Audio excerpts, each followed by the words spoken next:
എനിക്ക് ഇങ്ങനെയുള്ള നെഗറ്റീവ് എനർജിയെ ആകർഷിക്കാൻ പറ്റും. ചികിത്സിച്ചു, എല്ലാ ട്രീറ്റ്മെൻറ്റും കൊടുത്തു. അവർക്ക് പറ്റുന്ന രീതിയിൽ അത്യാവശ്യം വെൽ ടു ഡു ഫാമിലിയാണ്. എന്നിട്ടാണ് ഈ മന്ത്രവാദം അല്ലെങ്കിൽ അത്തരമുള്ള ആചാരങ്ങൾ ചികിത്സകൾ കൊടുത്ത് നടക്കാത്തത് കൊണ്ടാണ് പിന്നെ അടുത്തവർ അവരുടെ മതപരമായിട്ടുള്ള രീതികളിൽ പോയത്. പൂജാരിയെ വിളിച്ചു, പിന്നെ മുസ്ലിങ്ങളുടെ ആചാരപ്രകാരമുള്ളത് നടത്തി, പിന്നെ അവസാനം ഒരു ക്രിസ്ത്യൻ മേഖലയിലുള്ള ഒരു ശുശ്രൂഷ വേണമല്ലോ, ഇത് അതിൻ്റെ അത് കുറവ് വരുത്തണ്ടെന്ന് പറഞ്ഞിട്ടാണ് എന്നെ വിളിച്ചുകൊണ്ട് ചെല്ലുന്നത്. അപ്പോൾ ആ വ്യക്തി വളരെ ദാരുണമായിട്ട് കൊല്ലപ്പെടുന്നു. അതിലൊരു നെഗറ്റീവ് വൈബ് ഈ ഫാമിലിയിൽ, അതിൻ്റെ ഒരു ആഫ്റ്റർ എഫക്റ്റ് എന്നോണം ഒരു നെഗറ്റീവ് വൈബ് ആ ഒരു കാര്യമായിട്ട് ബന്ധപ്പെട്ടിട്ട് വന്നതിൻ്റെ ബാധ കൂടിയ ഈ ഒഴിപ്പിക്കൽ, ഇതൊക്കെയാണ് ഇപ്പോൾ ഇന്ന് പ്രേക്ഷകർക്ക് കേൾക്കാനും ഇഷ്ടം. ഈ ബാധ കൂടുക, ഒഴിപ്പിക്കുക, അതിൻ്റെ അനുഭവങ്ങൾ എന്തെങ്കിലും. ഇപ്പോൾ തൃശ്ശൂരിൽ ഒരു പെൺകുട്ടി, ഏകദേശം ഒരു 17-18 വയസ്സുള്ള പെൺകുട്ടി, ഏകദേശം 5 വർഷത്തിലധികം ബെഡ് റിഡൺ ആണ്. സോ അവർ ചികിത്സിക്കാന്നുള്ള മാക്സിമം അവർ ചികിത്സിച്ചു, എല്ലാ തരത്തിലുള്ള ട്രീറ്റ്മെൻറ്റും കൊടുത്തു, രക്ഷയില്ല. അത് കഴിഞ്ഞിട്ട് അവർക്ക് ചെയ്യാൻ പറ്റുന്ന പൂജകളെല്ലാം ചെയ്തു. കാരണം മുസ്ലിങ്ങളായതുകൊണ്ട് അവർക്ക് അങ്ങനെ കുറച്ച് കാര്യങ്ങളുണ്ടല്ലോ. സോ ആ രീതിയിലുള്ള ട്രീറ്റ്മെൻറ്റ് എല്ലാം കൊടുത്തു. ഹോസ്പിറ്റലിൽ കാണിക്കാനുള്ള കാര്യങ്ങളെല്ലാം കാണിച്ചു, ട്രീറ്റ്മെൻറ്റ് കൊടുക്കേണ്ടതെല്ലാം കാണിച്ചു, ഒരു രക്ഷയില്ല. പക്ഷേ ഈ കുഞ്ഞിന് ഒരു വ്യത്യാസവും ഇല്ല, ബെഡ് റിഡൺ ആണ്. എഴുതിക്കത്തില്ല, സംസാരിക്കത്തില്ല, ഒന്നും ചെയ്യത്തില്ല. ആഹാരം കൊടുക്കുന്നത് ട്യൂബ് വഴി കൊടുക്കുകയോ, കോമ സ്റ്റേജ്, ഏകദേശം ഓൾമോസ്റ്റ് കോമ സ്റ്റേജാണ്. ശരീരമൊക്കെ ചെറുതായിട്ടൊന്ന് അനങ്ങുമെന്നല്ലാതെ ബാക്കി കാര്യം നമ്മൾ ആൾക്കാരെ റെക്കഗ്നൈസ് ചെയ്യുന്നുണ്ട്. അങ്ങനെയുള്ളൊരു സ്റ്റേജാണ്. ഈ വൈദ്യ സഹായം അല്ലെങ്കിൽ ഈ ഹോസ്പിറ്റലുമായിട്ട് ബന്ധപ്പെട്ട് ഈ കുട്ടിയെ ചികിത്സിച്ചിട്ടില്ല? ചികിത്സിച്ചു, എല്ലാ ട്രീറ്റ്മെൻറ്റും കൊടുത്തു. അവർക്ക് പറ്റുന്ന രീതിയിൽ അത്യാവശ്യം വെൽ ടു ഡു ഫാമിലിയാണ്. എന്നിട്ടാണ് ഈ മന്ത്രവാദം അല്ലെങ്കിൽ അത്തരമുള്ള ആചാരങ്ങൾ ചികിത്സകൾ കൊടുത്ത് നടക്കാത്തത് കൊണ്ടാണ് പിന്നെ അടുത്തവർ അവരുടെ മതപരമായിട്ടുള്ള രീതികളിൽ പോയത്. പൂജാരിയെ വിളിച്ചു, പിന്നെ മുസ്ലിങ്ങളുടെ ആചാരപ്രകാരമുള്ളത് നടത്തി, പിന്നെ അവസാനം ഒരു ക്രിസ്ത്യൻ മേഖലയിലുള്ള ഒരു ശുശ്രൂഷ വേണമല്ലോ, ഇത് അതിൻ്റെ അത് കുറവ് വരുത്തണ്ടെന്ന് പറഞ്ഞിട്ടാണ് എന്നെ വിളിച്ചുകൊണ്ട് ചെല്ലുന്നത്. അപ്പോൾ അവർ എല്ലാ മേഖലയും പരീക്ഷിച്ച് തളർന്നിരിക്കുക. അപ്പോൾ ഈ പൂജ ചെയ്യുന്ന ആൾക്കാരും അങ്ങനെയുള്ള ആൾക്കാരൊക്കെ പറഞ്ഞു ഇതെന്തോ കൂടി ഐറ്റം കയറിയിരിക്കുക, അപ്പോൾ പെട്ടെന്നൊന്നും ഇത് മാറത്തില്ല, അങ്ങനെയുള്ള ഒരു ബാധയാണ് കയറിയിരിക്കുന്നതെന്നൊക്കെ പറഞ്ഞിരിക്കുന്നത്. ബെഡിൽ ഇങ്ങനെ കിടക്കുമ്പോഴേ വേറെ ശല്യങ്ങളൊന്നുമില്ല, വേറെ വയലൻസ് ആയിട്ടുള്ള കാര്യങ്ങളൊന്നുമില്ല, അങ്ങനെ അങ്ങ് കിടക്കുവാണ്. അതിനെ എങ്ങനെ ബാധ കൂടി എന്ന് പറയും? ഇല്ല, ഈ ചികിത്സിക്കാൻ പോകുന്ന ആൾക്കാരുണ്ടല്ലോ, പ്രാർത്ഥിക്കാൻ പോകുന്ന അല്ലെങ്കിൽ പൂജ ചെയ്യാൻ പോകുന്ന ആൾക്കാർ പറയുന്നത് മെഡിക്കൽ സയൻസിന് പറ്റിയില്ല, അപ്പോൾ പിന്നെ ഇത് വേറെ എന്തോ ആയിരിക്കണം, അപ്പോൾ ഇത് ഇച്ചിരി ഞങ്ങളെ കൊണ്ട് പറ്റിയില്ലെങ്കിൽ ഇത് ഇച്ചിരി കൂടിയ പ്രശ്നമായിരിക്കണം. അപ്പോൾ അങ്ങനെയുള്ള സിറ്റുവേഷനിലാണ് അവർ. അപ്പോൾ ഇനി പരീക്ഷിക്കാനായിട്ട് ഒരു ക്രിസ്ത്യൻ മേഖലയിൽ നിന്നുള്ള ഒരാൾ വേണം. അപ്പോൾ അങ്ങനെയാണ് എന്നെ ഏതോ രീതിയിൽ അറിഞ്ഞിട്ട് ഞാൻ അവിടെ പ്രസൻറ്റ് ചെയ്തത് അങ്ങനെയാണ്. അപ്പോൾ ഞാൻ അവിടെ പോകുന്നു, ഇങ്ങനെ കാര്യങ്ങളെല്ലാം സംസാരിച്ചിരിക്കുന്നു, ഞാൻ ആ കുഞ്ഞിൻ്റെ അടുത്ത് പോകുന്നു, ജസ്റ്റ് ഒന്ന് പ്രാർത്ഥിക്കുന്നു. അപ്പോൾ എനിക്ക് അപ്പോഴൊന്നും ഒരു ഫീലിംഗ് കിട്ടുന്നില്ല. അത് കഴിഞ്ഞിട്ട് പ്രെയർ കഴിഞ്ഞതിന് ശേഷം ഞാൻ അവിടെ അത്യാവശ്യം ഒരു ചെറിയൊരു റിഫ്രഷ്മെൻറ്റിന് വേണ്ടിയുള്ള കാര്യങ്ങളൊക്കെ തരുന്നു. ഞാനതൊക്കെ കഴിച്ചുകൊണ്ടിരിക്കുമ്പോൾ എൻ്റെ സ്പിരിറ്റിനകത്ത് അല്ലെങ്കിൽ എനിക്കൊരു ഇൻഡ്യൂഷൻ ഇങ്ങനെ വരുവാണ്. അപ്പോൾ ഒരു 2 തലമുറയ്ക്ക് പിന്നിലേക്ക് ഞാൻ അവിടെ ഇരിക്കുമ്പോൾ എന്നെ ഇങ്ങനെ ചില കാര്യങ്ങൾ എന്നെ കാണിക്കുക. ഒരു 2 തലമുറ പിന്നിലേക്ക്. ഞാൻ ഈ തലമുറ എന്നൊക്കെ പറയുന്നത് ഞാൻ ഇനി പറയുന്ന കാര്യങ്ങൾ ഞാൻ കുറച്ച് ഡൈല്യൂട്ട് ചെയ്താണ് പറയുന്നത്, അല്ലെങ്കിൽ ഞാൻ എൻ്റെ കാര്യങ്ങളും കൂടെ ചേർത്താണ് പറയുന്നത്. എന്നെ കാണിക്കുന്നത് എന്താണെന്ന് വെച്ച് കഴിഞ്ഞാൽ ആ വ്യക്തിയുമായിട്ട് ബന്ധപ്പെട്ടിട്ട് അവരുടെ ഏതോ ഒരു തലമുറയ്ക്കകത്ത് അവർക്ക് ഇറച്ചി വിട്ടുന്ന ബിസിനസ്സാണ്. അത് ഇപ്പോഴും ഉണ്ട്. അവർക്ക് അവരുടെ ഫാമിലി പരമായിട്ട് 2-3 തലമുറയായിട്ട് അവർ ഇറച്ചി ബിസിനസ് ചെയ്യുന്ന വ്യക്തികളാണ്. അപ്പോൾ അതാണ് അവരുടെ തൊഴിൽ. അപ്പോൾ അവരുടെ ഏതോ ഒരു തലമുറയ്ക്കകത്ത് അവരുടെ കൂടെ നിന്ന ഒരു വ്യക്തി എന്തോ ഒരു തരികിട കാണിച്ചിട്ട് ഇതിലുള്ള ഒരാൾ ആ വ്യക്തിയെ മർഡർ ചെയ്യുന്നു. ആ വ്യക്തി വളരെ ദാരുണമായിട്ട് കൊല്ലപ്പെടുന്നു. അതിലൊരു നെഗറ്റീവ് വൈബ് ഈ ഫാമിലിയിൽ, അതിൻ്റെ ഒരു ആഫ്റ്റർ എഫക്റ്റ് എന്നോണം ഒരു നെഗറ്റീവ് വൈബ് ആ ഒരു കാര്യമായിട്ട് ബന്ധപ്പെട്ടിട്ട് വന്നതിൻ്റെ ശേഷം 2 ജന്മങ്ങൾക്ക് ശേഷം അതിൻ്റെ ഒരു വൈബ് ഈ ഫാമിലിയിൽ ഇങ്ങനെ നിഴലായിട്ട് നിന്നിട്ട് അതിൻ്റെ ഒരു കാര്യമാണ് ഈ കുഞ്ഞിനകത്ത് റിഫ്ലക്റ്റ് ആയി കിടക്കുന്ന ഒരു നെഗറ്റീവ് വൈബ്. ഈ കുട്ടി ആ ജന്മങ്ങളിലുണ്ടായിരുന്നു. ഈ കുട്ടിക്ക് അത് എന്തുകൊണ്ട് വന്നതെന്ന് ചോദിച്ചു കഴിഞ്ഞാൽ ഈ വൈബിന് കയറി ഈ കുഞ്ഞിനെ അറ്റാക്ക് ചെയ്യാൻ പറ്റുന്ന എന്തോ ഒരു കാര്യം ഈ കുട്ടിയുടെ ലൈഫുമായിട്ട് കണക്റ്റഡ് ആണ്. അതെന്താണെന്ന് നമുക്ക് അൺനോൺ ആണ്. അത് വീണ്ടും നമ്മൾ അതിനകത്ത് ഇരുന്ന് ചകഞ്ഞെടുക്കുകയാണെന്നുണ്ടെങ്കിൽ നമുക്ക് കിട്ടും. അപ്പോൾ ഇതിൻ്റെ റൂട്ട് കോസ് എന്താണെന്നുള്ളത് എനിക്കവിടെ നിന്ന് മനസ്സിലായി. അപ്പോൾ ഞാൻ ഈ കാര്യം അവിടെ നിന്ന് ഇങ്ങനെ പറഞ്ഞപ്പോൾ ഞാൻ വിചാരിച്ചു ഇറച്ചി വെട്ടുകാരല്ലേ, എനിക്ക് നല്ല തല്ല് കിട്ടുമെന്ന് ഞാൻ വിചാരിച്ചു. എന്നാലും ഇതിൻ്റെ റൂട്ട് കോസ് പറയണമല്ലോ, ഇതാണ് ഇതിൻ്റെ വിഷയം എന്ന് പറയണമല്ലോ. അപ്പോൾ ഞാൻ പറഞ്ഞു, നിങ്ങളുടെ ഫാമിലിക്കകത്ത് ഏതോ ഒരു തലമുറയിൽ ഇങ്ങനെ ഒരു കാര്യം അവിടെ നടന്നിട്ടുണ്ട്, അതിൻ്റെ വൈബ്രേഷനാണ് ഈ കുഞ്ഞിനകത്ത് അഫക്റ്റ് ചെയ്തിരിക്കുന്നത്. അതുകൊണ്ട് ഇതിനൊരു പ്രതിക്രിയ ചെയ്യാതെ ഇത് റിവേർട്ട് ചെയ്യാൻ നമുക്ക് പറ്റത്തില്ല. അപ്പോൾ ഫർദർ സ്റ്റഡിക്ക് വേണ്ടിയിട്ട് ഈ കാര്യം എനിക്ക് വെളിപ്പെട്ടു എന്ന് കണ്ടപ്പോൾ പിന്നെ ഇതിനങ്ങോട്ട് ഡെവലപ്പ് ചെയ്ത് കൊണ്ടുപോകാനായിട്ട് അവർക്ക് താല്പര്യമില്ല. കാരണം എന്താ, ഞാൻ ഔട്ട് സൈഡിലുള്ളൊരു വ്യക്തിയാണ്. അപ്പോൾ എന്നെ പിന്നെ അവിടെ ശുശ്രൂഷയ്ക്കായിട്ട് അവർ ക്ഷണിച്ചില്ല. അപ്പോൾ ഇതിലെന്തൊക്കെ സത്യമുണ്ടായിരുന്നു, ഇതിനകത്ത് എന്തൊക്കെയോ നിഗൂഢതകളുണ്ട്. അപ്പോൾ ഞാൻ ഈ പറഞ്ഞതിനകത്ത് കുറച്ച് കാര്യങ്ങൾ ഞാൻ ഹൈഡ് ചെയ്ത് വെച്ചിട്ടാണ് പറയുന്നത്. കാര്യം എന്താണെന്ന് വെച്ച് കഴിഞ്ഞാൽ എല്ലാ കാര്യങ്ങളും ആ ഫാമിലിയിൽ നമ്മൾ പറയുന്നത് ശരിയല്ലല്ലോ. അപ്പോൾ കുറച്ച് കാര്യങ്ങൾ ഞാൻ മാറ്റി നിർത്തിയിട്ടുണ്ട്, അത് പബ്ലിക്കിൽ പറയാൻ പറ്റത്തില്ല. സോ ചില വിഷയങ്ങൾ നമ്മുടെ തലമുറയിൽ സംഭവിക്കുന്നതോ കഴിഞ്ഞ തലമുറയിൽ സംഭവിക്കുന്നതോ ആയിട്ടുള്ള ചില കാര്യങ്ങൾ നമ്മൾ ചെയ്ത കർമ്മത്തിൻ്റെ ഫലം. അപ്പോൾ അങ്ങനെ ബൈബിളും പറയുന്നുണ്ട്, നീ വിതച്ചത് നീ കൊയ്യും, നീ കൊയ്തില്ലെങ്കിൽ നിൻ്റെ അനന്തര തലമുറ കൊയ്യും. ഓ അങ്ങനെയും പറഞ്ഞിട്ടുണ്ട്. അതായത് 7 തലമുറ വരെ ഇതിൻ്റെ റിഫ്ലക്ഷൻ അടിക്കുമെന്ന് ബൈബിളിൽ പറയുന്നുണ്ട്. സോ പുരാണങ്ങളിലും ഒരുപക്ഷെ കാണാം. അപ്പോൾ കർമ്മഫലം എന്ന് പറയുന്നത് എന്തായാലും ഉണ്ട്. അത് ദൈവമല്ല പിശാചുമല്ല, നമ്മൾ ചെയ്യുന്നതിൻ്റെ റിഫ്ലക്ഷനാണ്. അപ്പോൾ ഞാൻ ചെയ്ത എന്തോ ഒരു കാര്യം നല്ലതാണെങ്കിലും ചീത്തയാണെങ്കിലും ഒരുപക്ഷെ അത് എൻ്റെ ലൈഫിനകത്തായിരിക്കും, അതല്ലെങ്കിൽ എൻ്റെ അടുത്ത തലമുറയിലായിരിക്കും. സോ ഈ രീതിയിലാണ് ഈ പ്രശ്നങ്ങൾ വരുന്നത്. അതിനെ കൊണ്ടൊന്നും ദൈവത്തിൻ്റെ തലയിൽ വിടേണ്ട ആവശ്യമില്ല, ഒരു ഇമാജിനറി ആയിട്ടുള്ള ഒരു വ്യക്തി ഉണ്ടാക്കി പിശാചിൻ്റെ തലയിൽ വിടേണ്ട ആവശ്യമില്ല. സോ ഇതൊക്കെ നമ്മൾ ഉണ്ടാക്കിയെടുക്കുന്ന കാര്യങ്ങളാണ്. അപ്പോൾ ഈ ഭൂമിക്കൊരു തിയറിയുണ്ട്. ഈ ഭൂമിയിലെ തിയറി എന്താണെന്ന് പറയുന്നത്, ഈശ്വരൻ അങ്ങനെയാണ് സൃഷ്ടിച്ചിരിക്കുന്നത്. ഭൂമിയിൽ എന്താണോ നമ്മൾ വിതയ്ക്കുന്നത്, അതിന് ഒരു നെല്ല് വിതച്ച് കഴിഞ്ഞാൽ ഒരു നെല്ലാണോ കൊയ്യുന്നത്? അല്ല. ആ നെൽച്ചെടിയിൽ ചിലപ്പം 1000കണക്കിന് നെല്ലുണ്ടാവും. വിതച്ചതൊന്നായിരിക്കും, പക്ഷെ കൊയ്ത്ത് വരുമ്പം 100 ടൈംസോ 1000 ടൈംസോ ആണ്. അത് നന്മ വിതയ്ക്കുകയാണെങ്കിൽ 100 ടൈംസ് എനിക്ക് നന്മ കിട്ടും.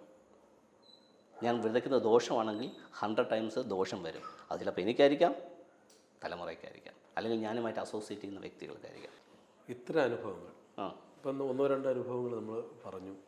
ഇനി മുന്നോട്ടുള്ള യാത്രയിൽ ഇത്തരം പുതിയ പുതിയ കാര്യങ്ങളിലേക്ക്, റിസർച്ചിലേക്ക് പോകാൻ താല്പര്യമുണ്ടോ? ഞാനത് ആ യാത്രയിലാണ്. ഇത്തരത്തിലുള്ള സ്പിരിറ്റിനെ കുറിച്ചും, സ്പിരിറ്റ് എന്ന് പറയുമ്പോൾ ഇങ്ങനെയുള്ള നെഗറ്റീവായിട്ടുള്ള വൈബും പോസിറ്റീവായിട്ടുള്ള വൈബും ഇതിനകത്തുള്ള ഫ്ലക്ച്വേഷൻസ്, ഇങ്ങനെയുള്ള കാര്യങ്ങളെക്കുറിച്ച് ഞാൻ ഇപ്പോഴും പഠിച്ചുകൊണ്ടിരിക്കുകയാണ്. ആത്മാവാണ് ഇതിനകത്തുള്ള എന്താ പറയുക പരമപ്രധാനമായിട്ടുള്ള മറ്റൊരു മേഖല. ആത്മാവും ഈ പറയുന്ന ആത്മാവും സ്പിരിറ്റും ഒന്നാണ്. ഈ നമ്മൾ പറയുന്ന എനർജിയുമായിട്ട്, നെഗറ്റീവ് എനർജി പോസിറ്റീവ് എനർജിയും സ്പിരിറ്റുമായിട്ട് ഒരു ബന്ധമില്ല. സ്പിരിറ്റ് ഈസ് അത് രണ്ടും രണ്ടാണ്. ഒരുപക്ഷേ ഇന്ന് സ്പിരിച്വൽ ലെവലിൽ നിൽക്കുന്ന പല വ്യക്തികളും, അതായത് ഒരു സയൻറ്റിഫിക്കലി പഠിച്ചുകൊണ്ടിരിക്കുന്ന പല വ്യക്തികളും ഇതിനെ അവലോകനം ചെയ്യുന്നത് സ്പിരിറ്റ് തന്നെയാണ് എനർജി തന്നെയാണ് സ്പിരിറ്റ് എന്നുള്ള നിലയിലാണ്. പക്ഷേ എൻ്റെ അനുഭവത്തിൽ നിന്നും എൻ്റെ പഠനത്തിൽ നിന്നും ഇത് രണ്ടും രണ്ടാണ്. എനർജി വേറെ, സ്പിരിറ്റ് വേറെ. ഇപ്പോൾ ഒരു ഉദാഹരണം പറയാം, നമുക്ക് മനസ്സിലാകുന്ന രീതിയിൽ പറയാം. ഇപ്പോൾ രാജേഷ് എന്ന് പറയുന്ന വ്യക്തിക്ക് ഒരു ശരീരമുണ്ട്, വിസിബിളാണ്, തൊട്ട് നോക്കാം, കാണാൻ പറ്റും, എല്ലാ രീതിയിലും നമുക്ക് ശരീരത്തിന് അനുഭവിക്കാൻ പറ്റും. രാജേഷിന് മനസ്സുണ്ടോ എന്ന് ചോദിച്ചു കഴിഞ്ഞാൽ, മൈൻഡ് ഉണ്ടോ എന്ന് ചോദിച്ചു കഴിഞ്ഞാൽ ഉണ്ട്. പക്ഷെ കാണിക്കാൻ പറ്റുമോ? ഇല്ല. പക്ഷെ മൈൻഡ് ഉണ്ടെന്ന് എങ്ങനെ പറയാൻ പറ്റും? എൻ്റെ ഇഷ്ടങ്ങൾ, എൻ്റെ ഇമോഷൻസ്, എൻ്റെ ഡിസിഷൻ, എൻ്റെ ചിന്തകൾ, എൻ്റെ പേഴ്സണാലിറ്റി, എൻ്റെ ബുദ്ധി, എൻ്റെ ഓർമ്മ, ഇതെല്ലാം കൂടെ ചേർന്നതാണ് നമ്മുടെ മൈൻഡ് എന്ന് പറയുന്നത്, അല്ലെങ്കിൽ സോൾ എന്ന് പറയും. സോളും സ്പിരിറ്റും ഒന്നല്ല, സോളും സ്പിരിറ്റും രണ്ടാണ്. സോളിൻ്റെ ഒരു ഭാഗമാണ് മൈൻഡ്. സോ മൈൻഡിനെ എനിക്ക് കാണിച്ചതാ, രാജേഷിൻ്റെ മൈൻഡിനെ എനിക്ക് കാണിച്ചതാ എന്ന് പറഞ്ഞു കഴിഞ്ഞാൽ യു കനോട്ട്. പക്ഷേ മൈൻഡ് ഉണ്ടോ? ഉണ്ട്. അപ്പോൾ കാണിച്ചു തരാൻ പറ്റില്ല എന്ന് പറഞ്ഞ് മൈൻഡ് ഇല്ലാതാകുന്നില്ല. സോ ഇതുപോലെ ഒരു എൻറ്റിറ്റിയാണ് സ്പിരിറ്റ് എന്ന് പറയുന്നത്. കാണിച്ചു തരാൻ ഒരിക്കലും പറ്റില്ല, അനുഭവിക്കാൻ പറ്റും. രാജേഷിന് എനിക്ക് കാറ്റിനെ കാണിച്ചു തരാൻ പറ്റുമോ? ഇല്ല. പക്ഷേ കാറ്റിനെ എനിക്ക് അനുഭവിക്കാൻ പറ്റുമോ? ഞാനിപ്പോൾ ചെറുതായിട്ട് വിയർക്കുന്നുണ്ട്. അപ്പോൾ എനിക്ക് ഫാൻ ഇട്ട് കഴിഞ്ഞാൽ എനിക്ക് കാറ്റ് ആസ്വദിക്കാൻ പറ്റും, എൻ്റെ ഈ പ്രശ്നം മാറുകയും ചെയ്യും, വിയർക്കുന്ന പ്രശ്നം മാറും. സോ ഇതുപോലെ സ്പിരിറ്റ് എന്ന് പറയുന്നത് ഒരു എൻറ്റിറ്റിയാണ്, അത് വാസ്തവമാണ്, ഉണ്ട്. പക്ഷെ അതിനെ മനസ്സിലാക്കാൻ ശ്രമിക്കണം. മൈൻഡിനെ കുറിച്ച് പറഞ്ഞതുപോലെ സ്പിരിറ്റ് ഉണ്ട്, അത് മറ്റൊരു കാര്യമാണ്. എനർജി വേറെയാണ്.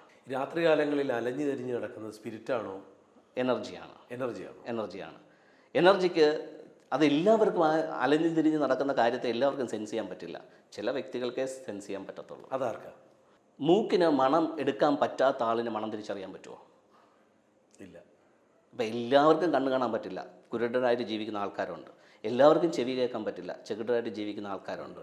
സോ ശബ്ദം, ചെകിടരടുത്ത് ശബ്ദം അവർ വാദിക്കുകയാണ്, എനിക്ക് ചെവി കേൾക്കാൻ പറ്റില്ല, അതുകൊണ്ട് ശബ്ദം എന്ന് പറയുന്നത് ഇല്ല എന്ന് പറഞ്ഞു കഴിഞ്ഞാൽ അംഗീകരിക്കാൻ പറ്റില്ല. ഇതുപോലെ ചില എനർജീസിനെ ചില വ്യക്തികൾക്ക് സെൻസ് ചെയ്യാൻ പറ്റും. അത് അവർ വിചാരിച്ചാൽ മാത്രമാണ് സെൻസ് ചെയ്യാൻ പറ്റുന്നത്. ആ എനർജി മാത്രം വിചാരിക്കണമോ? ഇല്ല, ആ എനർജി വിചാരിക്കേണ്ട. അത് ഇപ്പോൾ എനിക്ക് സെൻസ് ചെയ്യാൻ പറ്റുമെങ്കിൽ, ഈ എനർജിയെ സെൻസ് ചെയ്യാൻ പറ്റുന്ന ഒരു വ്യക്തിയാണെന്നുണ്ടെങ്കിൽ അത് എനിക്കുള്ളൊരു, ഒന്നുകിൽ എനിക്ക് ജന്മന കിട്ടിയ ഒരു കഴിവാകാം, അല്ലെങ്കിൽ ഉണ്ടായി വന്നൊരു കഴിവാകാം, ഇല്ലെങ്കിൽ ഞാൻ ആർജിച്ച കഴിവാകാം. സോ ചിലരിത് ആർജിച്ചെടുക്കുന്നവരുണ്ട്, ചിലർ ഇത് ഓട്ടോമാറ്റിക്കലി അവർക്ക് വന്നു ചേരുന്നവരുണ്ട്, സ്വാഭാവികമായിട്ട് വന്നു ചേരുന്നുണ്ട്. സോ ആ വ്യക്തികൾക്ക് ഇതിനെ സെൻസ് ചെയ്യാൻ പറ്റും. ചിലർക്ക് കാണാൻ പറ്റും, ഈ എനർജി ഇങ്ങനെ പാസ് ചെയ്യുന്നത് കാണാൻ പറ്റും. പാസിങ് മാത്രമേ ഉള്ളൂ. ഇപ്പോൾ നമുക്കിപ്പോൾ ചൂട് അനുഭവപ്പെടുന്നു. ഇപ്പോൾ ഞാൻ ഒരു പാത്രത്തിനകത്ത് വെള്ളം ചൂടാക്കുന്നു. ഞാൻ ചിലപ്പോൾ ആ വെള്ളത്തെ എടുക്കുമ്പോൾ എനിക്ക് പെട്ടെന്ന് ചൂട് അനുഭവപ്പെടും, ഞാൻ കൈ വിഡ്രോ ചെയ്യും. പക്ഷേ സ്ഥിരമായിട്ട് അടുക്കളയിൽ നിൽക്കുന്ന ഒരു വ്യക്തിയെ സംബന്ധിച്ചിടത്തോളം ഒരു പരിധിയുള്ള ചൂടൊക്കെ അവർ തുണിയോ പേപ്പറോ ഇല്ലാതെ തന്നെ അവരെടുക്കും. അവർക്കത് വലിയ സെൻസേഷൻ്റെ ഒരു പ്രശ്നമില്ല, കാരണം യൂസ്ഡ് ആണ്. സോ എന്ന് പറഞ്ഞതുപോലെ ഈ എനർജിയുടെ പല തരത്തിലുള്ള ആക്ടിവിറ്റീസിനെ പല രീതിയിലാണ് പലരും കാണുന്നത്. അപ്പോൾ ചിലർക്ക് കുറച്ചുകൂടെ ഷാർപ്പായിട്ട് അറിയാൻ പറ്റും, അവൻ്റെ മൂവ്മെൻറ്റ് അറിയാൻ പറ്റും, അവൻ്റെ പ്രസൻസ് അറിയാൻ പറ്റും, അതിൻ്റെ ഇൻറ്റൻഷൻ അറിയാൻ പറ്റും, അതിൻ്റെ സോഴ്സ് അറിയാൻ പറ്റും, അതിൻ്റെ ഇനി ഫ്യൂച്ചറിലേക്ക് അത് എന്താ ചെയ്യാൻ പോകുന്നതെന്ന് അറിയാൻ പറ്റും. സോ എല്ലാം അതിൻ്റെ ആ സെൻസിറ്റിവിറ്റി ഉള്ള ആൾക്കാർക്ക് ഇതിനെ മനസ്സിലാക്കാൻ പറ്റും. നമ്മൾ ഭാവിയിൽ ഇവരെന്ത് ചെയ്യുന്നു, ഇവരിനി എന്താണ് ചെയ്യാൻ പോകുന്നത്, ചിലപ്പോൾ ഒരു മർഡറാവാം, എന്നെ കൊന്ന ഒരാളെ എനിക്ക് പക വീട്ടാൻ വേണ്ടി ഞാൻ ഇങ്ങനെ നിൽക്കുന്ന ഒരു സോളാണെന്ന് വെച്ചു, ഇത് ഒരാൾക്ക് തിരിച്ചറിയാൻ പറ്റും. അങ്ങനെ ഈ എനർജിക്ക് ആ എനർജിയുടേതായിട്ടുള്ള ക്യാരക്ടറില്ല. ഞാനത് ഇങ്ങനെ പറയാം. ഇപ്പോൾ സപ്പോസ് ഞാൻ വളരെ മോശമായിട്ട് ജീവിച്ചൊരു വ്യക്തിയാണെന്ന് ഇരിക്കട്ടെ, അസ്യൂം ഞാൻ കൊല ചെയ്യുകയാണ്, ഞാൻ വേണ്ടാത്ത രീതിയിലുള്ള ലൈഫ് സ്റ്റൈൽ നയിക്കുകയാണ്. അപ്പോൾ ഞാനുമായിട്ട് ബന്ധപ്പെട്ട എൻ്റെ ഓറ, എൻ്റെ എനർജി എപ്പോഴും നെഗറ്റീവ് വൈബുള്ളൊരു എനർജി ആയിരിക്കും. ഓക്കെ, അപ്പോൾ രാജേഷ് എന്ന് പറയുന്നൊരു വ്യക്തി അതുപോലെ ഒരു ബാക്ക്ഗ്രൗണ്ട് ഉള്ളൊരു വ്യക്തിയാണെന്നുണ്ടെങ്കിൽ എൻ്റെ എനർജി, ഞാൻ മരിച്ചു കഴിഞ്ഞാൽ ഈ എനർജി പെട്ടെന്ന് അന്തരീക്ഷത്തിനകത്തുനിന്ന് അപ്രത്യക്ഷമാകത്തില്ല. ഈ എനർജിയെ ഫെയ്ഡ് ഔട്ടായി അതിൻ്റെ വീര്യം പോകാനായിട്ട് കുറച്ച് സമയം എടുക്കും. മേ ബി ചിലപ്പോൾ 40 or 45 days ഒക്കെ എടുക്കുമായിരിക്കും. സോ ഈ ഡേയ്സിനകത്ത് വെച്ച് രാജേഷ് എന്ന് പറയുന്ന ഒരു വ്യക്തിയുടെ എനർജിയും ഞാൻ മരണപ്പെട്ടതിന് ശേഷം എൻ്റെ എനർജിയും തമ്മിൽ ഒരു സാമ്യമുണ്ടെങ്കിൽ, ഒരു ആകർഷണമുണ്ടെങ്കിൽ ഈ എനർജി രാജേഷിൻ്റെ എനർജിയുമായിട്ട് ക്ലബ്ബാവും. അപ്പോൾ രാജേഷിന് കുറച്ചുകൂടെ വീര്യം കൂടും. അപ്പോൾ പിന്നെ രാജേഷിനകത്ത് ഇരിക്കുന്ന പ്രശ്നമാണ് ഈ എനർജിയുടെ ശക്തിയും കൂടെ വരുമ്പോൾ കൂടുന്നത്.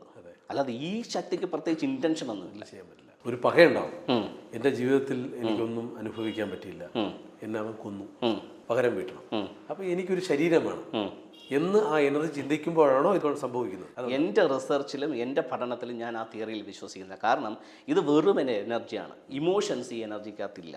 ഇത് ജസ്റ്റ് ഒരു നെഗറ്റീവ് എനർജി മാത്രമാണ്. ഈ എനർജിയുടെ പൊട്ടൻഷ്യൽ അല്ലെങ്കിൽ പവർ എന്നിലേക്ക് വരുമ്പോൾ എൻ്റെ എനർജി ബൂസ്റ്റപ്പ് ആവും. അപ്പോൾ ഞാനിങ്ങനെ കൊലപാതകം ചെയ്യുന്ന അല്ലെങ്കിൽ പിന്നെ വേണ്ടാത്ത രീതിയിലുള്ള ജീവിതം നയിക്കുന്ന ഒരു വ്യക്തിയാണെങ്കിൽ ഈ എനർജിയും കൂടെ എന്നിൽ ആഡ് ആകുമ്പോൾ എൻ്റെ പവർ ഡബിൾ ആകുക. അപ്പോൾ എൻ്റെ ഇൻറ്റൻഷനിലേക്ക്, എൻ്റെ ഇൻറ്റൻഷൻ, എൻ്റെ പ്രകൃതം, എൻ്റെ ആറ്റിറ്റ്യൂഡ്, അത് ചെയ്യാനായിട്ട് എനിക്ക് എന്ത് ചെയ്യാം, ഇപ്പോൾ ഒരു എക്സ്ട്രാ പവറൂടെ കിട്ടി. സോ അതിനല്ല പവർ, എനിക്കാണ് പവർ. എൻ്റെ പവറിനെ ഞാൻ എൻഹാൻസ് ചെയ്യുന്നതാണ് ആ എനർജി വെച്ചിട്ട്. സോ ഇങ്ങനെ എനിക്ക് എത്ര എനർജിയുടെ ഇത് വേണമെങ്കിലും എനിക്ക് എന്ത് ചെയ്യാം, സിമിലർ ആയിട്ടുള്ളതുണ്ടെങ്കിൽ എനിക്ക് അക്യുമുലേറ്റ് ചെയ്തുകൊണ്ടേയിരിക്കാം. ഞാനിത് പ്രാക്ടീസ് ചെയ്യുന്ന വ്യക്തിയാണെന്നുണ്ടെങ്കിൽ എനിക്ക് ഇങ്ങനെയുള്ള നെഗറ്റീവ് എനർജിയെ ആകർഷിക്കാൻ പറ്റും. സ്പിരിറ്റും എനർജിയും രണ്ടാണെന്ന് തെളിയിക്കാൻ വേണ്ടിയിട്ട് ഞാനൊരു ചെറിയൊരു ക്ലാരിഫിക്കേഷൻ.